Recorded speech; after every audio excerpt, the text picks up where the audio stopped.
رسول پاک صلی اللہ علیہ وسلم احساس والے نبی ہیں، اور احساس حضور نے امت کا کیا، احساس والی زندگی گزاری، ہر لمحہ محبوب پریشان رہے۔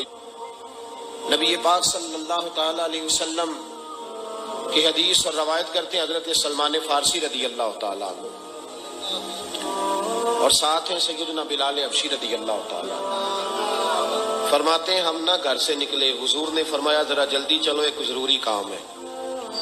فرماتے ہیں بڑی تیزی کے ساتھ آج روٹین سے ہٹ کر محبوب نے تیز تیز قدم مبارک اٹھائے، تیز تیز، اور فرماتے ہیں ایک گلی ہم نے کراس کی، دوسری گلی میں جو پہنچے پھٹے پرانے کپڑے، سادی سی بیوی، اور حالت بتاتی تھی کہ بیچاری کسی غریب گھر کی ہے۔ وہ سڑک پہ کھڑی تھی اور رو رہی تھی۔ میرے کریم رسول نے فرمایا بلال اسے پوچھو کیا مسئلہ ہے، کیوں روتی ہے؟ تو حضرت سلمان عرض کرتے ہیں میں نے کہا حضور میں پوچھ لیتا ہوں، آپ جائیے، کام بڑا ضروری ہے جو نکلیں، میں معلومات کرتا ہوں۔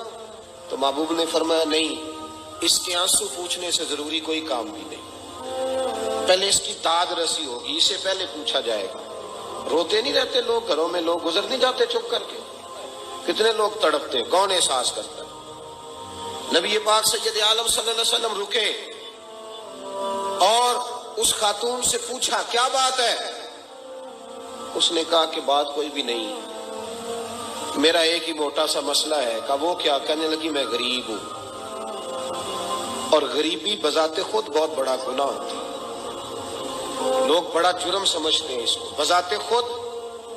میں نے شروع میں کہا نا کہ مذہبی سٹیج کی بھی صدارت غریب آدمی نہیں کر سکتا، کیونکہ غریب جو ہوا جد کول دتھی ہونی انہیں نیڑے بہنا ہے نا جی، جد کول نہیں انہیں تو پیچھے جا کے بہنا اینڈ تے، اس کو کیڑا دتھی ہے۔ اس سٹیج پہ بھی غریب آدمی کی صدارت نہیں ممکن، ہو ہی نہیں سکتا۔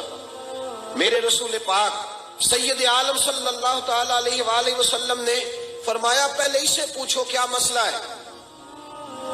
وہ کہنے لگی میں غریب ہوں، بوڑھی ہو گئی ہوں، ساری زندگی غلامی میں گزاری ہے، تیل لینے آئی تھی 5 دینار کا، بوتل میں تیل بھروایا ہے، اور اب بوڑھی ہوں نا تو کمر درد کرتی ہے، پیر پیچھے موڑا ہے تو میں گری ہوں، تیل زمین پی گئی ہے، اب زمین تو واپس نہیں کرتی، لیکن واپس جاؤں گی تو ایک یہودی عورت کی ملازمہ ہوں، وہ درے سے مارے گی، کھال ادھیڑ دے گی، میں بڑی پریشان ہوں، اب نہیں مار کھائی جاتی، ہڈیاں بوڑھی ہیں، قربان جاؤں۔ حضرت بلال کو حضور نے حکم دیا، فرمایا دوڑ کے گھر جا 5 دینار لا۔ فرماتے ہیں 5 دینار لائے، تیل خرید کے دیا، وہ پھر رونے لگی۔ فرمایا آپ کیوں روتی ہے؟ اس نے کہا بتایا نا غریب ہوں، غریب کا جرم کوئی نہیں ہوتا، لیکن پیس دیا جاتا ہے، پھر بھی مار تو اب بھی پڑے گی، اب کیوں پڑے گی؟ اور اس کرنے لگی محبوبہ مار اس لیے پڑے گی کہ دیر سے کیوں آئی ہے۔ تو میرے کریم رسول اور وہ بی بی حضور ابھی آئے ہیں مدینہ طیبہ، امام یوسف صالحی فرماتے ہیں ابھی آئے تھے حضور، سبل الہدیٰ والرشاد کے مصنف کہتے ہیں ابھی آئے تھے نبی پاک، وہ جانتی بھی نہیں تھی۔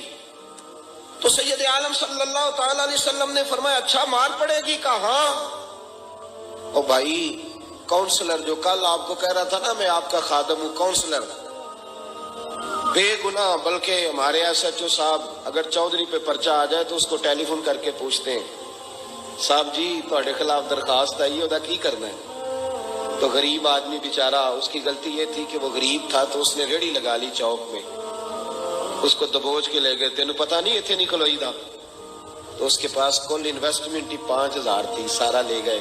پھر وہ کونسلر صاحب کے پاس چلا گیا، سر میرے نال چلے آ دے ذرا میں تھانے جانا ہے۔ انہوں نے کہا گڈی کرائی ہے، پیسے ہے نہیں، ایویں تھانے جائیدا ہے۔ اب وہ گاڑی لایا ہے، پتہ نہیں کہاں سے لایا ہے، تھانے پہنچا ہے، اور یہ ہے ہمارا حال کہ وہ ایس ایچ او بھی بیٹھا ہے کرسی پہ اور کونسلر بھی کرسی پہ بیٹھا اور وہ غریب پیروں میں بیٹھا ہے، اور ہاتھ باندھ کے کہہ رہا میری ریڑھی دے چھڈو، میریاں 4 دھیاں نے تو میں شامی کھانا کھڑنا ہے۔ کدھر گیا امت کا وہ ذوق؟ ساری زندگی نعتیں سننے والوں بتاؤ تو صحیح نعت نے تاثیر کیا دی ہے روح؟ اگر ابھی بھی گھاڑی غریب کے پاس کھڑی نہیں ہوتی تو پھر کیا اثر ہوا ساری زندگی نعت سننے کا؟ میرے مصطفیٰ کریم سید عالم صلی اللہ تعالی علیہ وسلم نے فرمایا اس خاتون سے، یہاں کونسلر ساتھ نہیں جاتا، کہتا ہے کر دیا ٹیلی فون، سویرے 9 بجے پہنچ جانا، اور کائنات کی سب سے معزز شخصیت حضرت سیدنا بلال حبشی رضی اللہ تعالیٰ عنہ فرماتے ہیں میرے نبی پاک نے فرمایا بی بی چل میں تیرے ساتھ چلتا ہوں. گویا اللہ کی ساری رحمتیں اس کے ساتھ ساتھ چلنے لگی. اور آگے آگے نہیں، ساری کتابیں پڑھ لو، وہ پھٹے پرانے کپڑوں والی بی بی آگے آگے اور اللہ کے کریم رسول پیچھے پیچھے. ساری گلیاں اس نے پھرائی، مدینے کی صحرا آ گیا. ایک دروازے پہ دستک دی سے مالکن آئی. وہ بی بی بعد میں کہتی ہے میں بھی بڑی ڈاڈی تھی، طاقت ہی نہیں تھی میرے سامنے کو کھڑا ہو سکے، لیکن جب میں باہر نکلی تو میں نے نور کے حالے میں لپٹی ہوئی ایک عظیم ہستی کو دیکھا. فرماتے محبوب کے گورے چٹے رنگ کے اوپر کالی زلفیں اور محبوب پاک کی مقدس آنکھیں جب تک بات کرتے رہے نظریں زمین پہ جھکی رہی. شرم و حیا والے رسول نے بڑے میٹھے، بڑے دھیمے، بڑے خوبصورت لہجے میں کہا. بریلی کے امام فرماتے ہیں نیچی نظروں کی شرم و حیا پہ درود. بڑے دھیمے لہجے میں فرمایا تیری نوکرانی ہے تیری.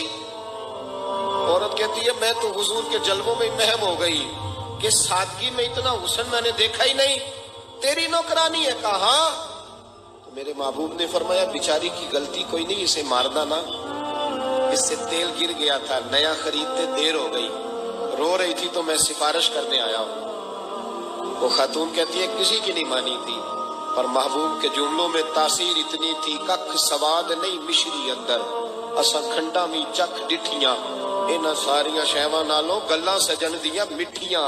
فرماتے ہیں نبی پاک صلی اللہ تعالی علیہ وآلہ وسلم نے فرمایا کچھ نہ کہنا. کہنے لگی نہیں کہتی، میرا وعدہ رہا، کچھ نہیں کہوں گی. اب میرے حبیب نے پھر نظر اٹھائی اور اس غریبنی کی طرف دیکھا اور فرمایا تو اگر کہے تو میں جاؤں، تو اگر کہے تو میں خود بھیک دیں، خود ہی کہے منگتے کا بھلا ہو، تو اگر کہے تو میں جاؤں.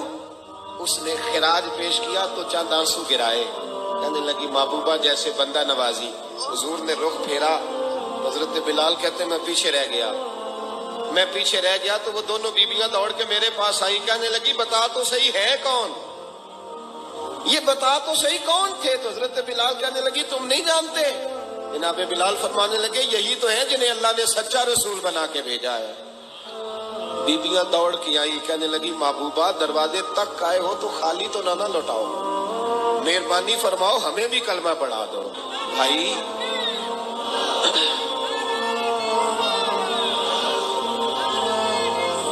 اگر دولت احساس ہے نا پھر تو زندہ ہے.